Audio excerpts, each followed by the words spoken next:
কুমিল্লা থেকে মাত্র একদিনে, তাও আবার মাত্র 1200 টাকায় ঘুরে আসতে পারেন এত সুন্দর সমুদ্র সৈকত থেকে। সাথে সামুদ্রিক বিভিন্ন তাজা তাজা মাছ সস্তায় খেতে পারবেন। সুন্দর এই জায়গায় যেতে চাইলে ভিডিওটি আপনাকে মনোযোগ দিয়ে দেখতে হবে। বলে রাখি, যদি আপনার একটি মোটরসাইকেল থাকে তাহলে আরো বেশ। যেহেতু আমরা কুমিল্লা থেকে রওনা হচ্ছি, তাই ভালো অকটেন বিক্রি করে এমন একটি পাম্প থেকে আমরা ট্যাঙ্কি লোড করে নেব, তাও আবার 1000 টাকা। এই তেল দিয়ে আমাদের যাওয়া আসা সম্পূর্ণ হয়ে যাবে। এবার রওনা হওয়ার পালা। সকালে আমরা নিজ বাসা থেকে খাওয়া দাওয়া করে রওনা হয়ে গেলাম আল্লাহ তাআলার অপরূপ সৌন্দর্য মণ্ডিত এই জায়গার উদ্দেশ্যে। কুমিল্লা টু নোয়াখালী রোড অনেক সুন্দর হওয়ায় মাত্র 2 থেকে 2.5 ঘন্টার মধ্যেই যাওয়া যায় সেখানে। চলতে চলতে আমাদের জোহরের সময় হয়ে যায়। জোহরের নামাজ পড়ে আবারও রওনা হয়ে যায় সেই জায়গার উদ্দেশ্যে। কিছু দূর যাওয়ার পরই নজরে পড়ে স্বাগতম সুবর্ণচর উপজেলা এই মহিষের চিহ্নটি। আশা করি এতক্ষণে বুঝতে পেরেছেন আমরা আজকে কোথায় যাচ্ছি। হ্যাঁ, আপনার ধারণা সঠিক, আমরা সুবর্ণচর এবং হাতিয়ার চেয়ারম্যান ঘাট এর কথাই বলছিলাম। এদিকের রাস্তাটা একটু সিঙ্গেল, তবে রাস্তায় যানজট নেই।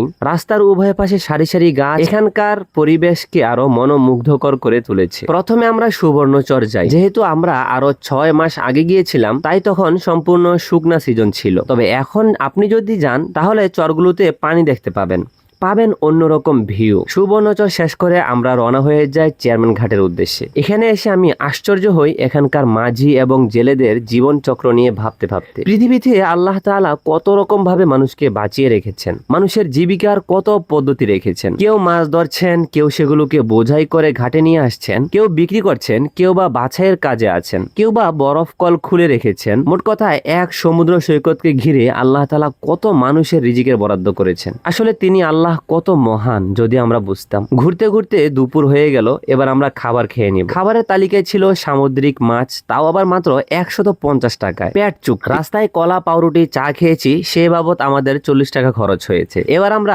বাড়ি ফেরার পালা। নোয়াখালী চৌমোহনী চৌরাস্তায় এসে একটা চায়ের ব্রেক। সন্ধ্যা নেমে এসেছে, একটা চা না খেলে কি হয়। চা খেয়ে রওনা হলাম আমরা কুমিল্লার উদ্দেশ্যে। তো বন্ধুরা, এই ছিল আমাদের মাত্র 1200 টাকায় সমুদ্র বিলাস। আরো একটি দুঃখের বিষয়, বিভিন্ন ফুটেজ ডিলিট হয়ে গিয়েছে। ভিডিওটি সুন্দরভাবে উপস্থাপন করতে পারিনি, সেজন্য আমি অত্যন্ত দুঃখিত। তবে দেখা হচ্ছে সুন্দর কোনো ইম্পর্টেন্ট ভিডিওতে। সেই পর্যন্ত ভালো থাকবেন, সুস্থ থাকবেন। আল্লাহ হাফেজ।